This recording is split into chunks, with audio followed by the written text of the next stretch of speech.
Blog Talk Radio. Well, hello, my beautiful divas out there. Thank you so much for tuning in to Divas That Care Network. My name is Candace Gish, and I am the host of the show. Wow, ladies, I'm just so excited to be back. I had such a great weekend, and we have such an amazing guest coming on today's show, and I know it's going to be a fabulous day, so I hope that you guys all have a happy Monday out there, and you are doing something great. Well, ladies, we have, as I was saying, we have an amazing guest. She is brand new to our Diva family. Her name is Lou-Anne Pierce, and oh my goodness, she's going to talk about an amazing project. I would call it a project because it's absolutely, it's a beautiful cause. It's something that I would say it's very dear to members of my family's heart because it's something that they are really wanting to get into and dive into. So I think Lou-Anne would be the perfect person to talk about what she's doing. And maybe we can grab some ideas here on how you, as our listeners, can help her out. So, Lou-Anne, welcome to the Divas That Care. Thank you. I'm glad to be here. Oh, my goodness. I'm so excited to get to know you better. You and I have had a chance to talk a couple of times here, and I love what you are doing. I absolutely love what you're doing. We got introduced by a mutual friend, and she really thought that you and I would hit it off, and I think we really have. So, Lou-Anne, I would love you to spend the next couple of minutes here. Can you tell us a little bit about yourself? Sure, yeah. So my real trade, my real job is master's level clinical social worker. So I've spent most of my career in the field of mental health and child welfare. And until 11, 12 years ago, I moved to Colorado, and during that time, I have worked with people who have multiple sclerosis as a therapist and workshop developer and trainer, and also doing, one-on-one counseling and things like that, group therapy. A few years ago, my husband talked me into moving out of the city into the mountains. So we moved from Denver to Bailey, Colorado, which is about 50 miles outside of Denver. And the condition was that if we moved to the mountains, I'm not a snow person, so moving to Colorado was big enough of a change for me. But moving to 8,000 feet, it was taking it a step further than I was comfortable. But the condition was if we move, I get to have an animal sanctuary. So that was the deal. And we moved. We had one special needs cat at the time, and, we did a good job with her. So I thought of myself as being semi-retired at the point that we moved here. That hasn't turned out to be necessarily true, but but I can do the work that I do from home, and also basically run the sanctuary pretty much by myself, my husband and I. So I spend about, say, 80% of my time running the sanctuary, and about 20% of my time doing training and counseling. You know what, I love this part because what you have is a special needs cat sanctuary. Is there anything like that out there? We talk about different types of animal shelters. We talk about nonprofit organizations that help. But is there anything like yours? Like, I have honestly never heard of a special needs cat sanctuary before. There are a few, and most of them, like us, started out with one cat that has special needs. Once you learn how to take care of them, there are always more and more and more. So there are some others, but they're not large scale. They're small, like with special needs cats, especially for us, without any staff. There's a limit to how many of them you can care for and do a good job. You know what I mean? So so there are a lot of very small sanctuaries, I think, that aren't on the radar like ours. Can I ask you why you decided to do a special needs sanctuary? You know, I went to a cat shelter when one of my cats died, and at the time I wasn't really a cat person. You know, I had always had dogs, but I had a cat or two. Cats just aren't as, they don't attach themselves to you the way the dogs do. So, but one of my cats died. I went to this shelter, and I thought, I'm going to get kittens that are litter mates. I loved, to watch them play together and grow up together. So I went there, and I was looking for litter mates. It was kitten season, which, they're everywhere. But for some reason, when I went, there weren't any litter mates, and the ones that were there were older or already somebody already pre-adopted them. And this little cat kept jumping up on my shoulder, and I thought, wow, she's really sweet. So I left and came back another time thinking there'd be more kittens there. Still no kittens or no litter mates. And again, this little white cat kept jumping up on my shoulder, and I thought, man, she is so sweet. And it was during a time when I'd had a lot of losses, and there were, just a lot of things going on in my life. So I was really, really sad and grieving at the time. And this little cat just has like this magic. So I was holding her in her room. They had rooms, not crates, at the cat shelter, and it was just so comforting to have her. She's laying on my shoulder right now, laying on my heart. That's what she did then and continues to do. And I thought, I just think I'll have this cat instead. So I talked to the shelter staff and said, instead of kittens, I think I wanted to get this little cat. She's so sweet. And they said, oh, yeah, that she's not for adoption. And I said, what do you mean? And yeah. they said she's got, special needs. So they told me what was wrong with her, which is feline spina bifida, also known as Manx syndrome. And some Manx cats are born without the last 2 or 3 vertebrae, which causes some problems for them. So she explained what it would take to take care of her, and it sounded really difficult, but I was in love with her, and I decided that she'd chosen me to be her person because she kept jumping on my, jumping in my arms. So, we talked about it, and I said, let me get my husband to check it out, and you talk to your board of directors and see if they would, let us adopt her. She had been adopted 3 times and returned, and which is why they weren't going to let her be adopted again. It was hard on her.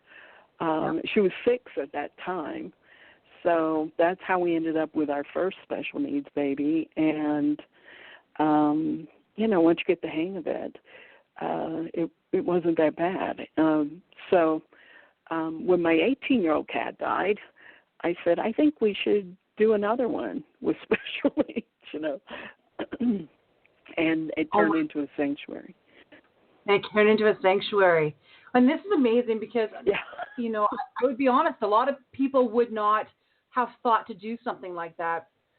They're always looking for, I wouldn't say necessarily easier, but, in a lot of ways, easier because it's, people have busy schedules. They don't know if they can do that. And what you're basically, you're teaching people is like, we can do it. And these animals, need a loving family and a loving home also. Their forever home, like you call it. Yeah. Right, exactly. Yeah, and not all forever homes look the same, which is one thing that we're just starting to grapple with. There's a movement to, by 2025, to stop killing animals, basically, in shelters for population control, and have at least 90% of dogs and cats that are in shelters be adopted. And so those 10%, of course, I'm concerned that the special needs pets may be in that population. So, we're looking at how do we prepare people to take care of these special pets. And not all of them have Meg syndrome, obviously. Some have diabetes, some have, paralysis and all kinds of things, the same things that can be wrong with humans, especially as they get older.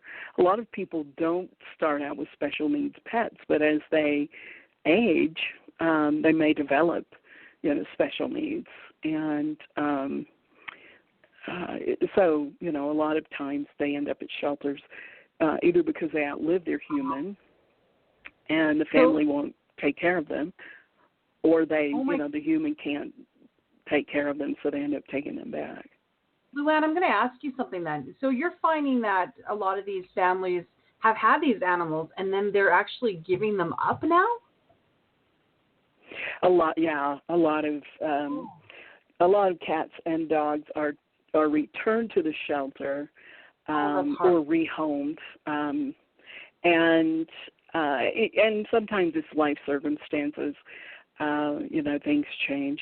With Izzy, her first adoption was by an older woman who then had to go to a nursing home. So it wasn't really because of Izzy's special needs that she was returned. It was because of the human's special needs, that Izzy was returned.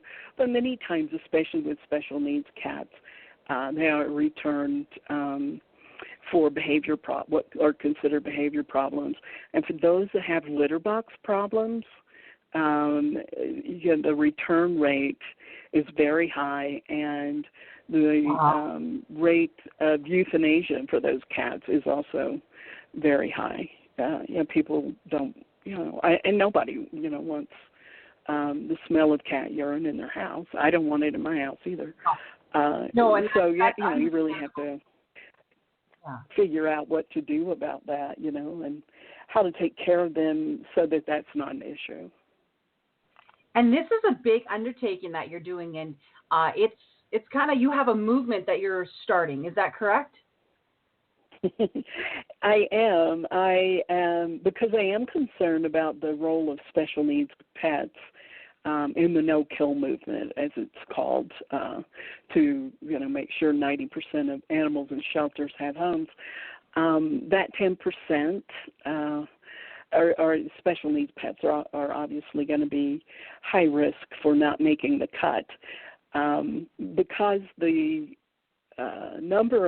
are a finite number of homes for animals, and there's going to be a lot more competition, if you will, to get pets into those homes. So, the special needs pets are more likely to be last in line for the limited number of homes that are available, which means places like ours, the small sanctuaries, where, you could have 10 or 15, 20 cats are going to be in higher demand. And, of course, finding homes where people are willing to go through some training and learn how to care for the cats or the dogs with special needs, is a big part of success. We were successful with Izzy mainly because, for one thing, I was so attached to her, there was no way I was going to ever, let go of her. But they prepared us. They had us come to the shelter every other day for a month and learn how to take care of her before we could bring her home. So we had training. They provide a lot of support when I didn't know what to do. And even, some of their staff were willing to pet sit her when we needed to go out of town, because a normal pet sitter can't take care of her, It requires skills that most pet sitters don't have. What an amazing thing. Prepare families. Yeah, we have to prepare people if we want them to take in pets that need special care. They're going to need more than, here you go, here's your leash and good luck. So I have a question for you, Luann. Is there something, like I know we have listeners all around the world. Is there an online, YouTube webinars or anything for people to watch, to learn, to understand? Because what if they come across an animal that they really want to take into their home, but it does have a special need? Is there some type of that these people can connect, listen to, or something out there for them? There are a lot of people. You could do a YouTube or a Google search and find all kinds of resources depending on what kind of disability they're dealing with. And there are a lot of online groups, like on Facebook, for example. Instagram is huge, huge kind of collection of people who have special needs pets. Just individuals and families who support each other and help network to find homes for them. So there are online communities and things like that. We have a Facebook page. We don't do adoption and we don't do rescue because our mission is to take care of cats that have already exhausted all other options. So, we're not the people you call when you have a cat on death row, although we have taken some, but when we first started that were, a day or two from being euthanized. But now that we have so many, we just, we can't do that. But we do try to help people network, and find a place or find a human that would be willing to learn how to take care of them or who already have, one or however many special needs pets and they are willing to take in another one. Exactly. That cat you hear in the background. Let's talk. I love you. I'm listening to your beautiful cat in the background here. Let's talk about specific about your sanctuary, because you're saying that you don't adopt them out and that you are growing your cat base. How are you doing this? How is this working? I know that it takes money to do something like this. So how are you working this in, and how can our listeners perhaps help you out? We have always been self-funded, so we put our money into the sanctuary. But 2 years ago, our house and sanctuary burned to the ground. So that was a huge setback, obviously. We lost 2 cats in the fire. We had a third one that was missing for a month, but then we found her, and she was okay. But at this point, even it's been 2 years, and we're all still in temporary housing. So we are at a standstill here until we can rebuild. And but there have been some situations where, even though we really don't have any space for, another cat. Like after Hurricane Harvey, there was one little guy in Houston who'd been on our waiting list for a year. And I said, we just have to find a way to get him there. Getting him here frees up at least one space for, a cat that's, in danger because of the hurricane. And then, so there were just some situations that have come up. So we have taken 2 or 3 cats, but we're at a point right now, because we can no longer self-fund with all the expenses that we now have due to the fire, we're trying to do fundraisers, but we do live out in the middle of nowhere, literally. And so we don't have a lot of volunteer help. We're trying to find grant money, but all the grants now, especially with this no-kill movement, all the grants are for adoption and trap, neuter, return programs. And, of course, they want to fund the programs that are going to have the biggest impact. We don't qualify for those grants because, A, we don't have a huge number of intakes and releases, because once we take in a cat, they stay forever. And so we don't qualify for most of the grants. There is a humane society, a large, well-established organization here that most everybody's already a part of. So we're trying not to, get into turf issues there. So we are really relying on donations at this point, doing some small fundraisers like, right now we're going to publish a second edition of a coloring book, an adult coloring book that has cats with special needs. It also has some dogs in there, for adult kind of relaxation. So it's a way to raise awareness. It's also a way to raise some money for us. Just those kinds of things. And you're looking for volunteers all the time. I know that you're probably, people are like, oh my goodness, I would love to volunteer or something like that. But, it is a difficult thing. You do live in the mountains, and there's not there's not a location really close to you. So, people, they drive a long distance to volunteer with you. And what I think is it's an amazing thing that these volunteers are doing. It's an amazing thing that you're doing. And I'm going to be posting a lot of that on our Facebook today. But I actually want to dive into something else right now, Luann. You and I had talked the other day about, because a lot of people are trying to do these causes. A lot of people are like, okay, I want to start my own movement. I want to start getting out there and making the world a better place.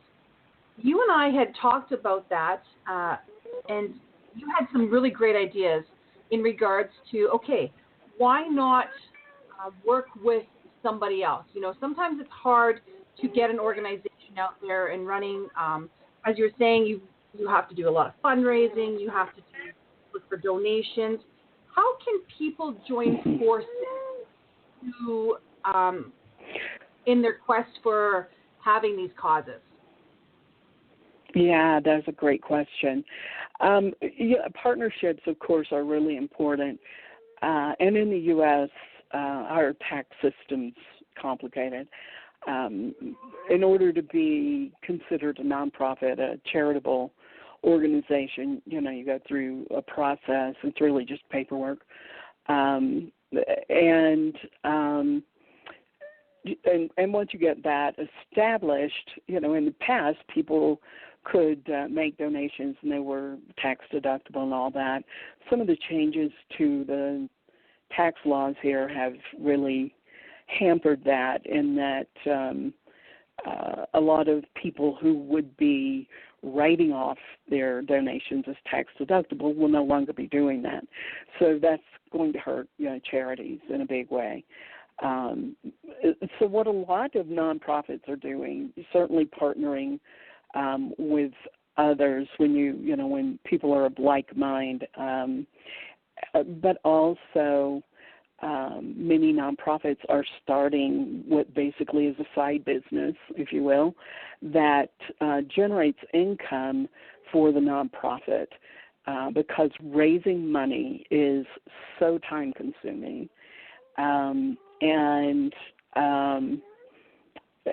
because here in the U.S., things, of course, have changed a lot in terms of tax-deductible funding. So we just happened to have a cabin on our property. We have 10 acres, and this cabin is sort of on an outcropping, kind of just out there, in the sky with mountains surrounding it. And so we have transformed that from what used to be a hot tub house to a cabin that we can rent to people, short-term rental on Airbnb and places like that, to generate income for the sanctuary.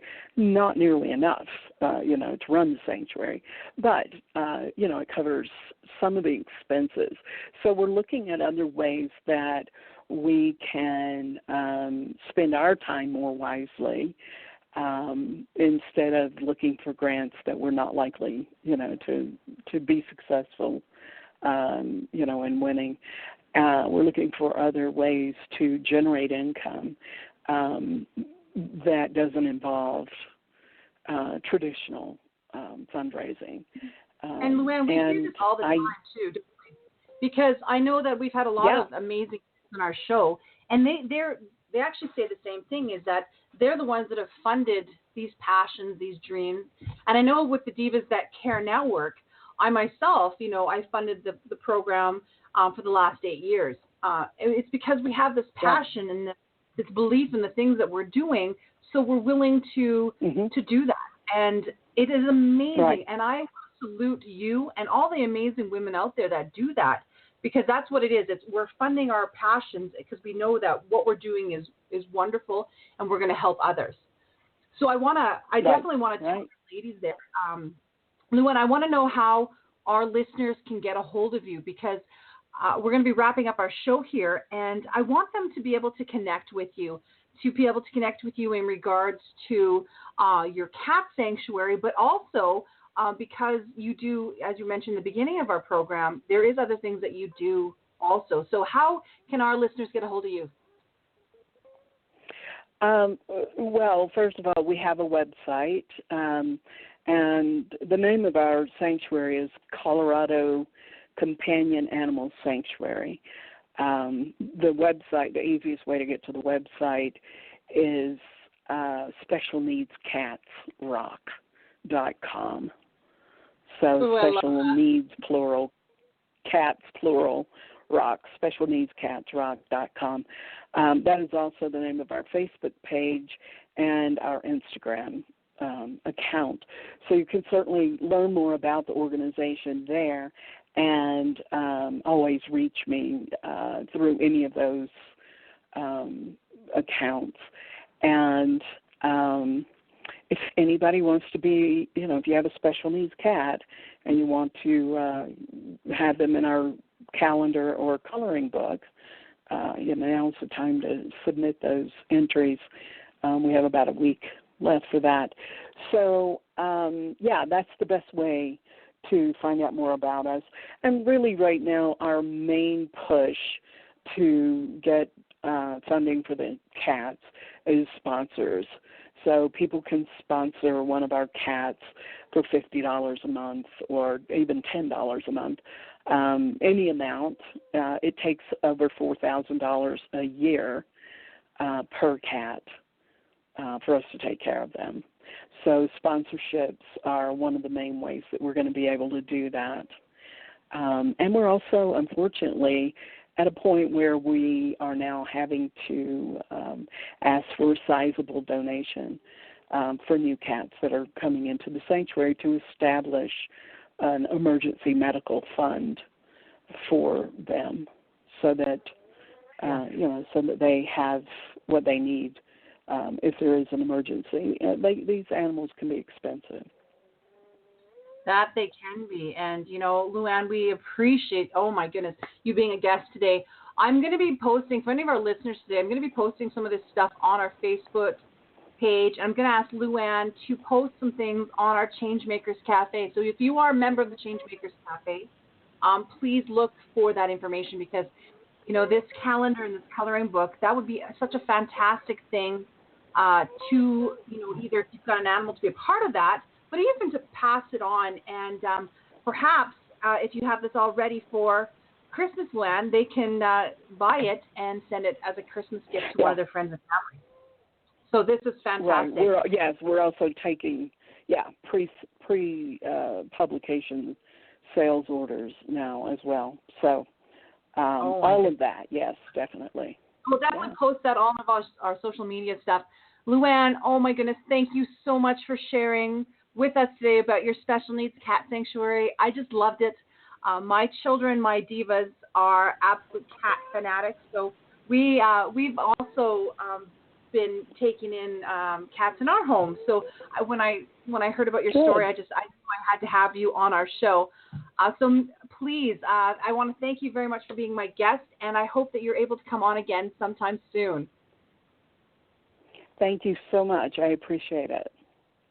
Oh, my goodness. And you know what? Thank you. I just want to do a special thank you to all the listeners today. We've been running this show now for 8 years. It's because of you amazing listeners, you beautiful divas out there, that we continue to do this. We thank you for sharing our programs with your friends and family. We have all of our shows are recorded on our Divas site at divasthatcare.com. we do have our Changemakers Cafe, which is an amazing group of these divas that have been on our show and other divas that are wanting to change the world. So make sure that you come and join our group, join our tribe, and get to know these amazing women. Again, thank you so much for tuning in today, and I hope that each and every one of you has a great day. Thank you so much. Bye-bye, everybody.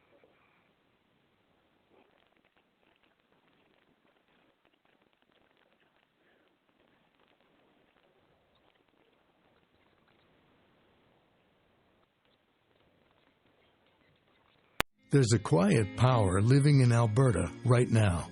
You have it, so do I. It's the power of where you save your money. Keeping your money at ATB means we can create loans for the people, places, and businesses that make Alberta, Alberta. Talk to ATB about the Amplified GIC for business with a rising rate and flexible cashability. Get your money working for you. And Alberta, too. ATB listens.